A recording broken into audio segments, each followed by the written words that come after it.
Well, my name is Addam Yekutieli. I'm from Tel Aviv, Israel, Palestine, and now I'm in Aberdeen for Nuart. I came to make this piece that I'm standing in front of, and I've been here for about a week working on it, and the process kind of started before. It's basically a big installation, it's some sort of wall piece, but it's kind of like a large-scale intervention that is made up of banners, all hand-painted.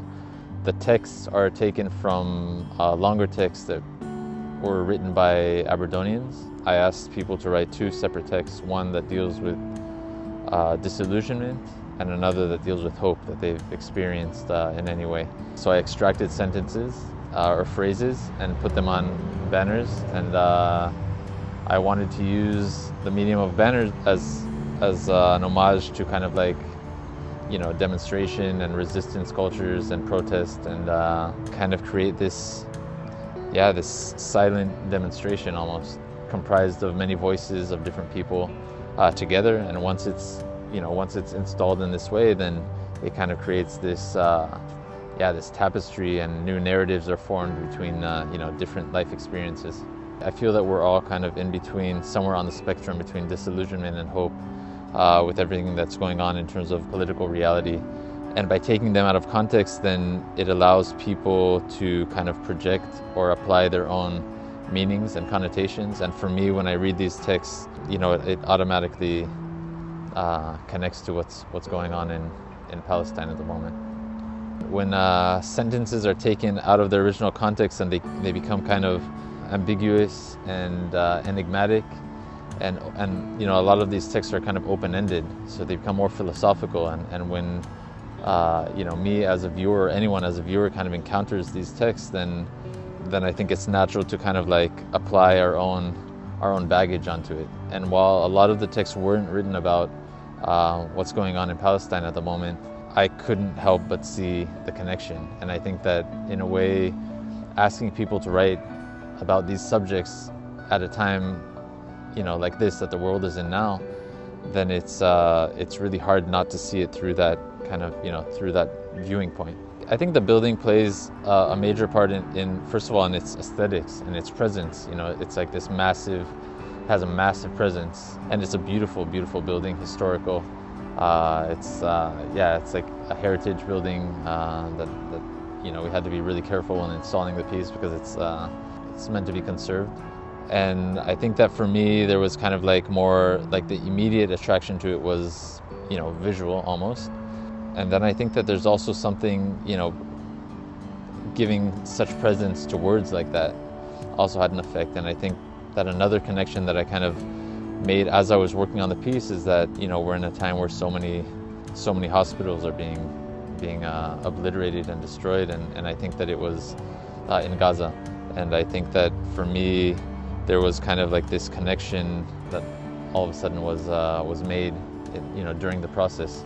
And for me, I thought it was like very, I guess, conceptually interesting, but also very, it added a lot of additional weight, I think, to it. A lot of my projects do deal with context and recontextualizing text. I work a lot of times with different groups of people.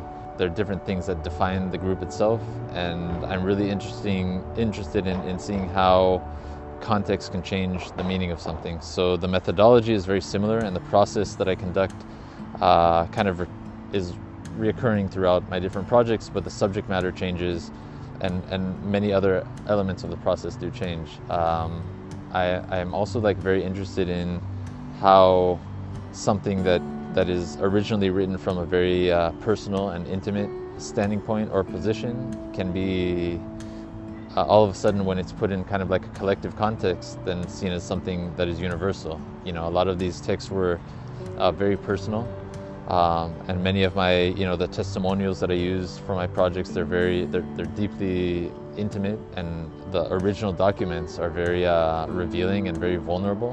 And then all of a sudden, when they're kind of in this context, then it creates this different understanding of what our collective reality looks like and what our shared reality can be. I don't think there's anything specific that I would want people to experience. I think that because this work is so text heavy and things are so condensed, there's so many different voices and so many different places that it can mentally take you to.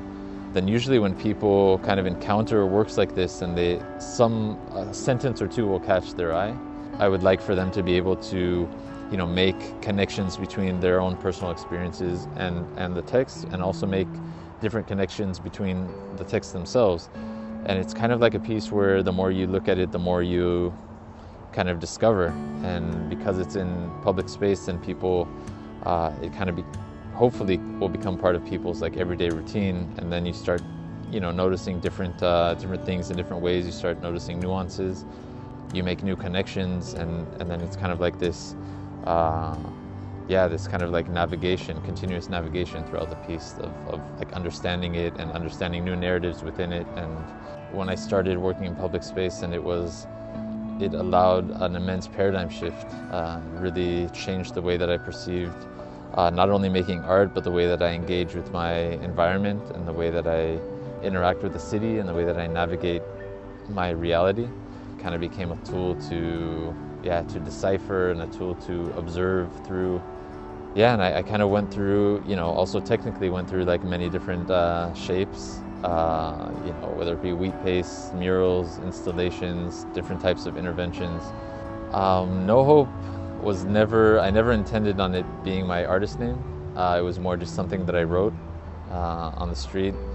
It kind of organically became my artist name. When I started writing it, I was really interested in, the symbiotic nature of the two meanings, how it's read and how it's heard, and how one person can perceive it and understand a certain meaning, and another person will see it and understand the opposite meaning. And I think that it really, it kind of is a name that exists in kind of like these liminal spaces, and I'm interested in liminal spaces, which is, I think, also why like a piece like this that can be a bit ambiguous, it allows the viewer to kind of stay in that gray area and understand for themselves, how they interpret the work.